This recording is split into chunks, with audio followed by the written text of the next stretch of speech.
So today we are going to see introduction to microprocessors. So why are we going to learn this subject? Are the microprocessors used in this real world? Yes, of course. They're used all around the world. Is there a MUPI in a fan? No. Is there a MUPI in a tube light? No. Is there a MUPI in a remote control? Yes. In the mobile phones? Yes. In the computers? Definitely yes. So a MUPI is used wherever there is some programming involved. So all the programs that you've written or you will write eventually, they will be executed by some or the other microprocessor. We will start with the most basic microprocessor. So first complete commercial successful microprocessor made by Intel was 8085. Before this, the nearest attempt was 8080 also, 8080. After 8085, there was 8086, then 80186, 286, 386, 486, 586. This is also called as Pentium 1. Then there was Pentium 2, Pentium 3, Pentium 4, Core 2 Duo, Core i3, Core i5, Core i7, Core i9. This is where we have reached today. But are we going to study these advanced processors? No, you can't understand them now. To understand these advanced processors, you need to understand these basic microprocessors first. So we are going to start with 8086. Okay, so there are so many components in a computer system. So I can broadly divide a computer system into, let's say, microprocessors. We have memory and input-output devices. And we have buses. Suppose you are writing a program to add two numbers. So the input-output devices will come into picture as those two numbers you'll be giving as input with the help of keyboard. So that's an input-output device, that's an input device, and the output will be displayed on the monitor, which is an output device. So input-output devices are used to give input and to display outputs. Now the program that will be stored in the memory. So memory is used to store program and data, all in the forms of zeros and ones. Okay. So whenever you are writing a program, let's say you are writing A equals to B plus C, or if you are writing add B comma C. So this is high level language, this is assembly language. So a compiler is going to convert, in case of high level language, a compiler is going to convert this into machine language. So in the form of zeros and ones. Similarly, in case of assembly language, assembler is going to convert the program into machine language or low level language or object code, or it is also called as binary language. Now memory, whatever the program is stored in the memory, it is stored already in terms of zeros and ones. So whatever programs and data we have in the memory, they are stored in terms of zeros and ones. Okay, so when we are dealing with the 8086, we are talking about RAM or the primary memory, because the secondary memory and the high-speed memories were implemented much later in the evolution of processors, as the demand of mass storage and the high-speed performance started increasing. Yeah, so RAM can be static RAM or dynamic RAM. We also have SDRAM, which is synchronous dynamic RAM. So now this SRAM stores data in flip-flop. DRAM stores the data in capacitors. So when a flip-flop, you all know it stores zeros and ones. Capacitors, when it is capacitor, when it is charged, it is considered as 1, and when it is discharged, it is considered as 0. So now which RAM will be faster? SRAM, because capacitors, they take their time to charge and discharge. But so this one is faster, but DRAM is cheaper as compared to SRAM. So in our computer systems, we have both SRAM and DRAM in balance. So here in the diagram, we have seen input-output devices are used to give inputs, user inputs, and to display the outputs. A memory is used to store program and data. When we are talking about 8086, we are talking about primary memory. And a MUPI, now what it does. Now a program. Okay, so MUPI is used to execute programs. And a program is set of instructions. So instruction cycle involves fetching the instruction from the memory, decoding it, and executing it. So program is stored in the memory. So first thing MUPI does is fetch the program from the memory. So it takes first instruction of the program from the memory. Then it does decoding. Decoding doesn't mean converting the program into zeros and ones. See, when as discussed, when we are writing a program, it is already stored in zeros and ones. So this is called as opcode. So every instruction will have different opcode. So for add, there will be a different opcode. For subtract, there will be a different opcode. So whenever MUPI is fetching an instruction, it has to find out that what has to be done with the instruction. So it has to make sense out of that opcode. So that is called as decoding. So decoding means understanding the opcode. It has to understand what is to be done with the opcode. So it has to identify which operation have to perform. And then once it will decode the instruction, after that it will execute the instruction. So let's understand this with help of a very small example. Suppose there is a very basic MUPI which has only 4 instructions. So it can add, subtract, divide, and multiply. Now since there are only 4 instructions, so there will be only 4 opcode, 1 for each instruction. So for 4 opcodes, I need 2 bits to represent each opcode. So let's say 00011011. This is the opcode for add, for subtract, for divide, and for multiply.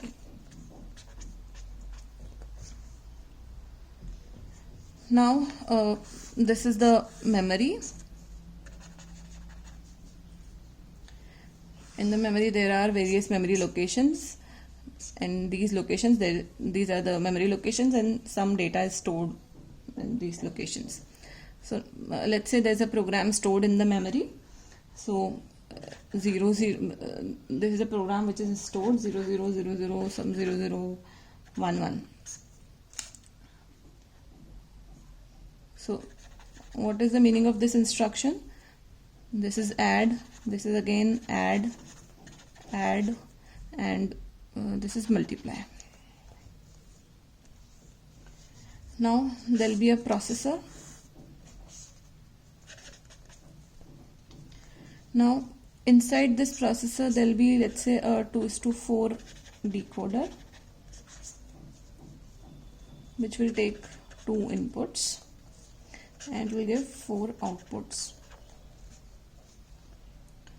Now what MUPI does, it will first fetch an instruction. So it is getting 0 and 0, the first instruction.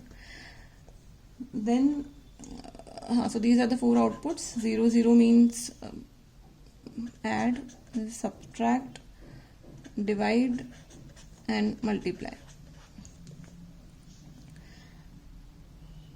So it will first fetch the instruction, then it will decode. So it will come to know, okay, I have to add the instruction, and then it will execute that instruction. I'm going to discuss concept of binary and hexadecimal numbers. So in a decimal number system, I have digits from 0, 1, 2 up to 9. In the hexadecimal number systems, we have 0, 1, 2 up to 9, and then we have A, B up to F. So here in hexadecimal number system we have 16 digits, and in decimal number systems we have 10 digits. Now if I write it into binary using 4 bits, so this 0 I'll be writing as 0 0 0 0, 1 I'll be writing as 0 0 0 1, 9 I'll be writing as 1 0 0 1. So in the decimal number systems we have only 10 digits, and to represent them I need 4 bits. Now but with 4 bits there are 16 combinations possible, but we are using only 10 combinations out of those 16 combinations. If I want to use all of them, all the 16 combinations, then there is hexadecimal number system. So here if I do 8 plus 2,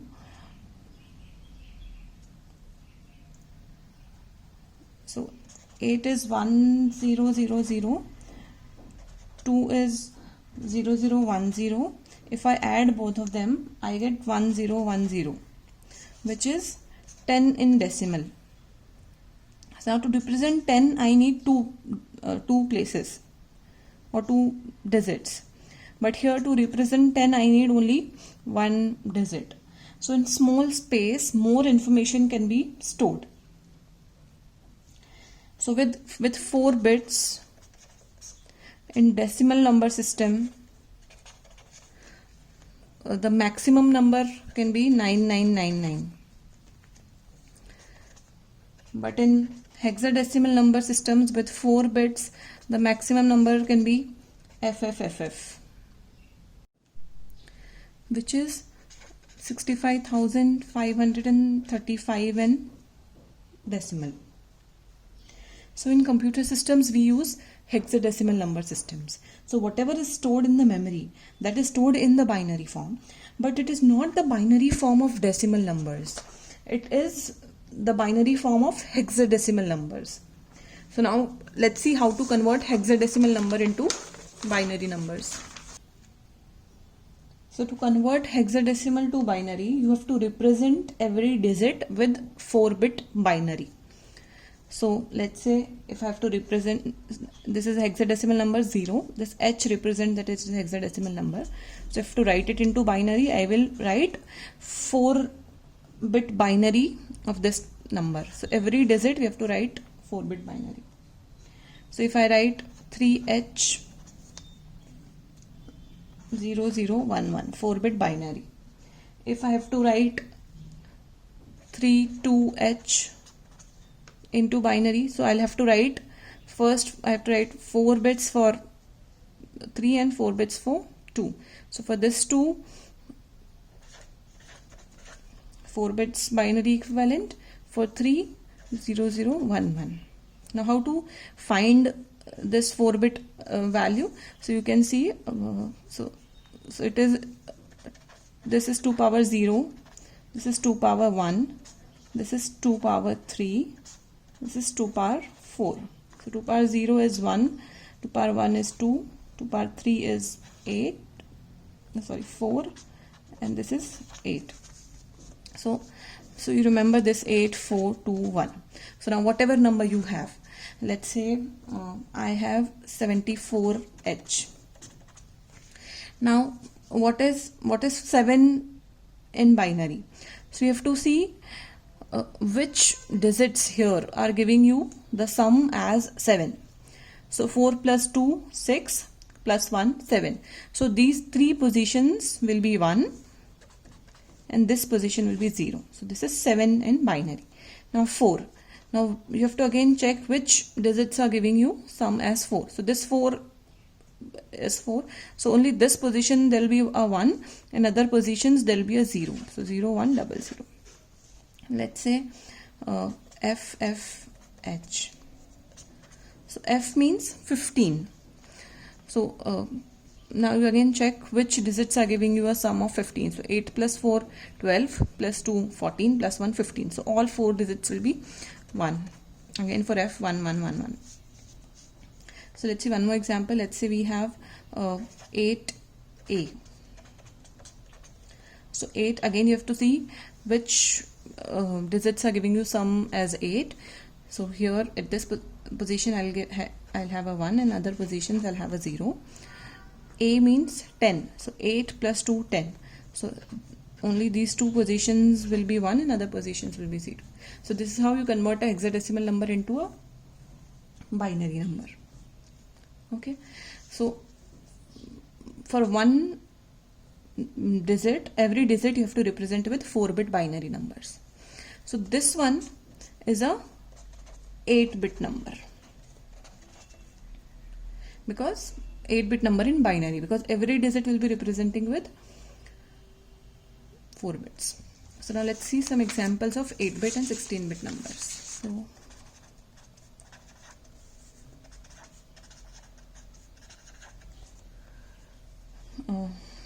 8-bit number will be starting with 00 and will go up to FFH. So 8 bits equals to 1 byte. So these all are 1 byte numbers. 16-bit number, so every digit here we represent with 4-bit binary. So for a 16-bit number it will be a 4-digit number into hexadecimal. So it will start with 000H and it will go up to FFFFH. So I can say it is a 2-byte number, or it is also called as a word. Okay. Now let's see powers of 2, because this we are going to use throughout the subject. So 2 power 0 is 1, 2 power 1 is 2, 2 power 2 is 4, 2 power 3 is 8, 2 power 4 is 16, 2 power 5 is 32, 2 power 6 is 64, 2 power 7 is 128, 2 power 8 is 256, 2 power 9 is 512, and 2 power 10 is 1024, which is equivalent to 1K, a kilo. Okay. Now if I say what is 2 power 11, so 2 power 11 I can break it as 2 power 1 into 2 power 10. Now 2 power 1 is 2 and 2 power 10 is 1K. So 2 power 11 I can write as 2K. If I say 2 power 13, so I can break it as 2 power 3 into 2 power 10. 2 power 3 is 8, 2 power 10 is a K. So I can write it as 8K. If I say 2 power 20, I can break it as 2 power 10 into 2 power 10. So 1K into 1K becomes 1 M, 1 mega. Okay. Similarly, now if I say 2 power 22, so I can break it as 2 power 2 into 2 power 20. 2 power 2 is 4 and 2 power 20 is 1m. So I can say it's 4m, 4 mega. Similarly, 2 power 30 can be written as 2 power 10 into 2 power 20, which is 1k into 1 mega. So which becomes 1 G, 1 giga.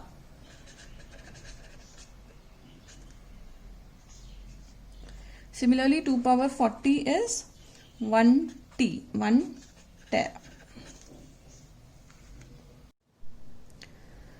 Okay, so here in this diagram we have seen memory is used to store program and data. IO devices are used to give inputs and produce the output. MIUP is going to fetch, decode and execute the instructions, and these are buses. So we have address bus, data bus and control bus. So bus is basically set of lines. Okay, so a bus is set of lines which is used to transfer information. Now each line at the end point is connected to a transistor, which will be biased in such a way that it can transmit either VCC or ground, like logic 0 or 1. So one line can transmit only 1 bit. If you want to transmit 4 bits at a time, you should have 4 lines. So that will be called as a 4-bit bus. If for a 8-bit bus, we need 8 lines. For a 16-bit bus, we need 16 lines. So more the lines, more information can be transferred at a time. But at the same time, cost and physical space required will be more, so it's always a trade-off. Now, what is the size of the bus? The size of the bus means number of lines, and every line can transmit only 1 bit. So it is always given in bits. The size of the bus is given in bits. On any system you learn, there will be 3 types of buses: address bus, data bus and control bus. Together they are called as system bus. Okay, now let's understand these buses with the help of some examples. Let's say this is our memory. In the memory there are various memory locations, and in those locations there will be some data stored. So let's say I have so many memory locations here. Let's say this is memory location 2000H, and there is some data 34 stored here, and this is, let's say, memory location 4000, and there is again some data stored here, AB. Now the processor wants to send 25H at location 4000. Processor wants to send 25H, this data, at this particular location. Now which bus will come into picture first? So here the address bus will carry the address that has to go to this location. Data bus will carry this data. It has to store this data at this location. Now in the control bus will carry either read operation or write operation. So here in this case, processor wants to store this data at this location. It means processor wants to write into the memory. So here write bar signal will be there on control bus. This is the active low signal. So always read and write operations are with respect to processor. If read means processor is reading or processor is getting data from the memory. Write operation means processor is storing some data into the memory. Okay. Let's see one more example. If the processor wants to know what is the data at location 2000, then here again address bus will have address 2000. Now data bus will not carry anything as of now.